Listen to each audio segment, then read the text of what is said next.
Let's get to it, Guardian.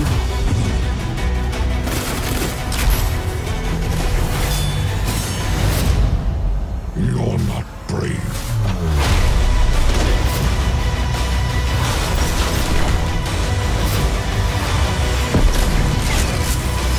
Give me a sec.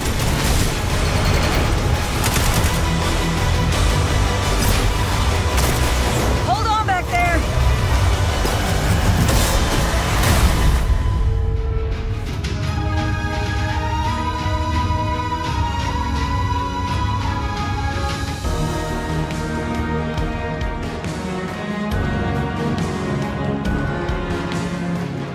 Happy Bungie Day, Guardians, and welcome back to Destiny. What you just watched was the epic brand new trailer for the Destiny 2 beta. It has some very interesting details which I will be going over in this video, but also we got a lot of different news both from IGN and from Bungie themselves through their This Week in Bungie blog. So let's start off with what we learned today from IGN. Yesterday we saw their second IGN first video going over the vision of Destiny 2. It featured an interview with Luke Smith and Mark Noseworthy, and they talked about the challenges they faced when designing Destiny 2. They talked about embracing the concept of starting fresh to usher in new players and their philosophy in regards to exploring the game's deeper lore. There's definitely some really interesting ideas that they explored, so I recommend checking out the video if you haven't already. I'll leave a link down below. Now, the things I want to point out are the small details we got from the footage that was with the video. A lot of familiar things, but also some really interesting revelations as well. First up, we got to see Golden Gun losing the ability to one-shot a Crucible combatant out of his or her super. Here we see that the Golden Gun shot takes the Daybreak activated Dawnblade to just a sliver of health, and the Gunslinger has to finish the job with a follow-up shot. Honestly, I don't really see this as a nerf. I'm sure we will still continue to be as effective as we are in PvE, especially with the 6-shooter perk active, but it will help bring the super more in line with the other roaming supers. I am certain that a point-blank shot will still kill a normal Guardian, but if you're in your super or farther away, it's not going to be as overpowered as it perhaps was before. Next up, we got a glance at what might be a brand new exotic weapon. Sadly, the weapon was not shown in use, nor did we see any UI elements during the footage, but it is very similar to the design of the Zalo Supercell, which itself is sort of a throwback design anyways, so this could just end up being a normal rare or uncommon. And wait, what's going on here? From yesterday's video seeing that Tyra Karn had made her way to the farm, I was ready to accept that we will no longer be accessing the Iron Temple, but it now seems that might not necessarily be the case. This might be where we re-encounter the Speaker. He might be holding up here in the temple. But of course, that is wild speculation, so we'll just have to wait and see. Anyways, moving on, we have the map. We've seen this map of Nessus before, but now we have a few more things to point out. First off, Mark Noseworthy mentioned that their philosophy with the map was to design it with a sort of whack-a-mole mentality, meaning that if you see it on the map, you still have to do it. This might imply the story missions will not show up on the map the same way they do now. In fact, today we did learn that there's going to be a quick way to access the next mission, which is by pressing L2. This was a UI element we've always noticed on the map, as you can see it on the upper left-hand corner, but we were never really sure what it was for. This should help significantly declutter the map, as I know that it can be one of the biggest points of frustration for new players. They're not really sure what they've completed and what they have to do next. And as you can see here, there is still plenty, if not way more things to do than there ever was before in Destiny. We see adventures with little dagger icons, we see public events which have a countdown timer as well as an indication of what kind of gear you're going to get.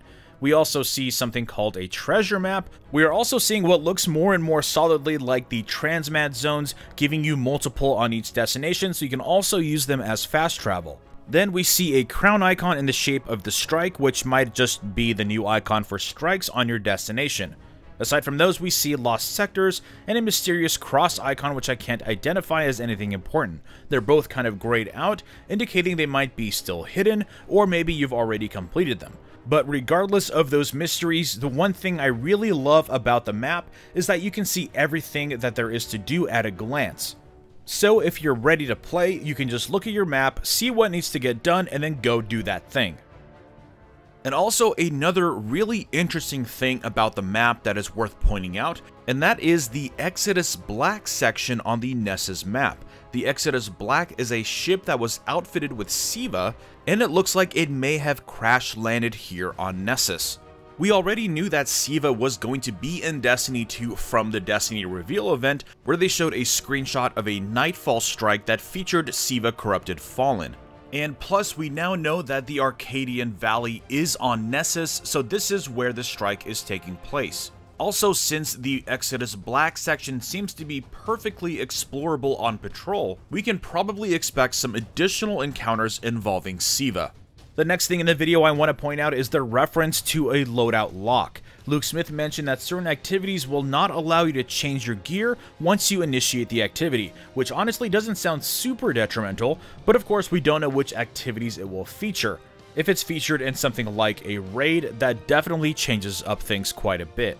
Lastly, there are some things they talked about in their refined approach to progression and the game's longevity. One of my biggest gripes throughout the last few years of Destiny is the feeling that they were never considering the future of the franchise when they made certain decisions in regards to your character's progression. Luke Smith did admit that they hadn't done a good job of future-proofing the game in the past, but in Destiny 2 they're taking another pass at it.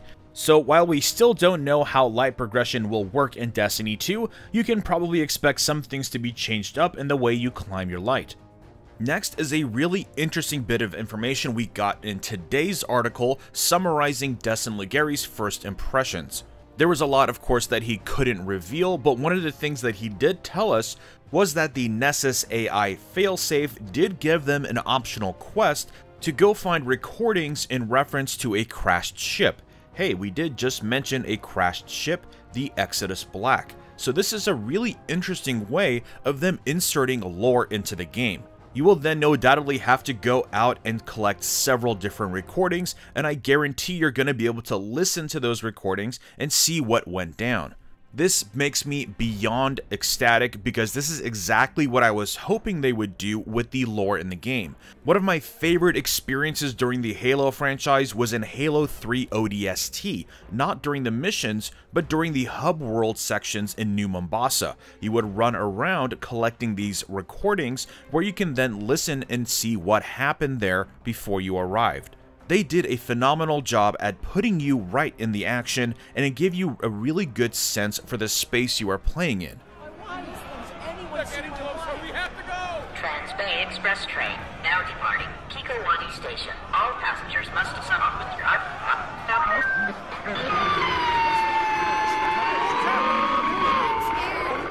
Please remain calm. No tickets. No problem. Slow. Children, use caution. Maybe Dad was right.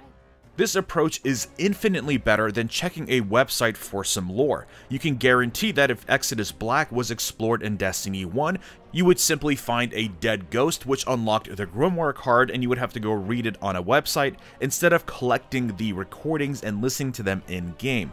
If you had any reservations about them removing Grimoire for the game, I really hope that this settles those concerns. Moving on, we got some news from Bungie directly in their This Week at Bungie post. First, we got an awesome new beta trailer, which you saw at the beginning of this video. Then we got some more specific information about what you can expect in the beta itself. Here's a list of what you'll be able to play. Starting with the Homecoming story mission, and from the looks of it, looks like you might actually be able to play the entirety of the mission. During the Destiny reveal event a couple months ago, we got a small section of it, but we do know that the full mission starts with your encounter with Lord Shaxx, and if his appearance in the trailer is any indication, we may in fact get that full experience during the beta. Next, we have a couple of selections in the Crucible. We will be able to play Countdown and of course the classic Control. I'm definitely very anxious to see how Control works in 4v4. I don't even want to guess as to what madness that might hold. Maybe we'll see it in action in one of IGN's PvP reveals before the beta. Next up, we will have access to the Inverted Spire Strike. It is a strike that takes place on Nessus, and it's the same one that was playable during the reveal event and at E3. Next, we have confirmation that we will be able to play with all new subclasses, the Sentinel, Dawnblade, and of course my personal favorite, the new Arcstrider. They did not mention the classic subclasses, but I imagine they'll be there to select as well, and of course still no indication of the third subclass. Some people are starting to think that it's not going to be something that's available at launch. That may in fact be the case. I'm still holding out hope that it's going to be a nice surprise for us during the endgame. Finally, as a special surprise, we will have the opportunity to explore the farm social space. The destination will go live for 1 hour on the last day of the beta, July 23rd at 10 AM Pacific. Most vendors and services will sadly be offline, but you can play soccer till your heart's content. I, of course, will be spending that entire hour scouring for little hidden secrets. Lastly, if you do play the Destiny 2 beta, you will be rewarded with a pretty sweet Destiny 2 emblem. This is very similar to the way we got access to the beta emblem for playing the beta of Destiny 1. It's nice to see that come back. But anyways, I hope that's a pretty good summary of everything that we learned about yesterday. I'm sure I missed a lot of little details, so be sure to leave a comment with things that you've discovered in all of the footage, and we'll discuss it down below. Otherwise, drop a like if you enjoyed this video and subscribe for more Destiny content. And I will see you all next time.